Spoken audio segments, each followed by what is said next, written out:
Teori John Bodin dan sistem monarki di Indonesia. Apa itu kedaulatan?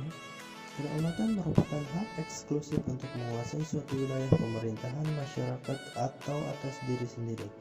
Dalam hukum internasional, konsep kedaulatan terkait suatu pemerintahan yang memiliki kendali penuh urusan dalam negerinya sendiri dalam suatu wilayah atau batas teritorial dan geografisnya, dan dalam konteks tertentu terkait dengan berbagai organisasi atau lembaga yang memiliki yurisdiksi hukum sendiri. Kedaulatan menurut John Bodin ada 4 sifat pokok, yaitu yang pertama, permanen. Permanen yaitu kedaulatan yang tetap ada selama negara itu masih berdiri sendiri. Yang kedua, asli. Asli yaitu berarti kedaulatan itu tidak berasal dari kekuasaan lain yang lebih tinggi. Yang ketiga, bulat. Bulat berarti yaitu kedaulatan itu hanya satu-satunya kekuasaan yang tertinggi. Dan yang keempat, tidak terbatas. Tidak terbatas berarti yaitu tidak ada yang terbatas, sebab apabila terbatas maka sikap tertinggi akan lenyap. John Bodin juga berpendapat bahwa bentuk terbaik adalah bentuk pemerintahan monarki, yaitu suatu bentuk pemerintahan yang turun-temurun dan hanya kaum laki-laki sajalah yang dapat memerintah negara. Apa itu monarki?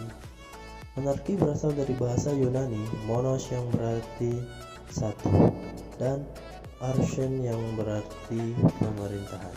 Monarki merupakan sejenis pemerintahan yang dipimpin oleh seorang penguasa monarki, yang dimana monarki atau sistem pemerintahan kerajaan adalah sistem tertua di dunia.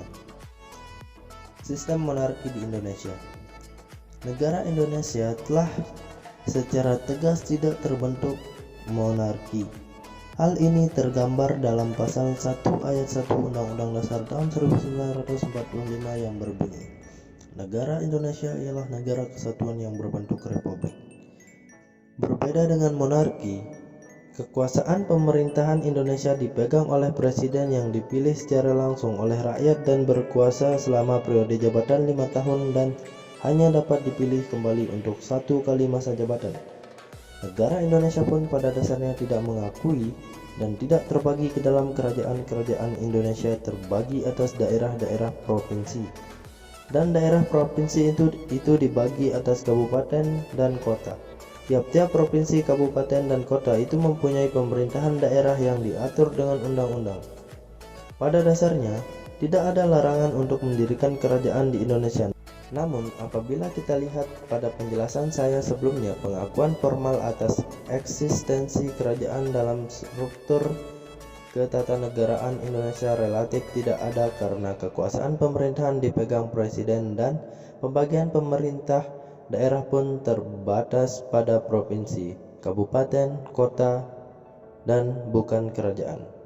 Namun demikian, masih ada kerajaan yang diakui secara formal eksistensinya di Indonesia. Pengakuan tersebut didasarkan pada ketentuan pasal 18B ayat 1 Undang-Undang Dasar tahun 1945 yang berbunyi, negara mengakui dan menghormati satuan-satuan pemerintah daerah yang bersifat khusus atau bersifat istimewa yang diatur dengan undang-undang. Dalam hal ini, kerajaan yang dimaksud adalah di Daerah Istimewa Yogyakarta.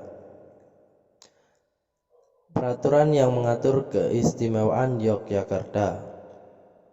Pertimbangan Undang-Undang Nomor 13 Tahun 2012 tentang keistimewaan daerah Yogyakarta adalah 1. Negara mengakui dan menghormati satuan-satuan pemerintahan daerah yang bersifat khusus atau bersifat istimewa yang diatur dengan undang-undang. Yang kedua, Kesultanan Yogyakarta, Hadiningrat, dan Kadipaten Pakualaman yang telah mempunyai wilayah pemerintahan dan penduduk sebelum lahirnya Negara Kesatuan Republik Indonesia pada tanggal 17 Agustus 1945, berperan dan memberikan sumbangsih yang besar dalam mempertahankan, mengisi, dan menjaga keutuhan Negara Kesatuan Republik Indonesia. Dan yang ketiga, Undang-Undang Nomor 3 Tahun 1950 tentang pembentukan Daerah Istimewa Yogyakarta sebagaimana telah diubah beberapa kali.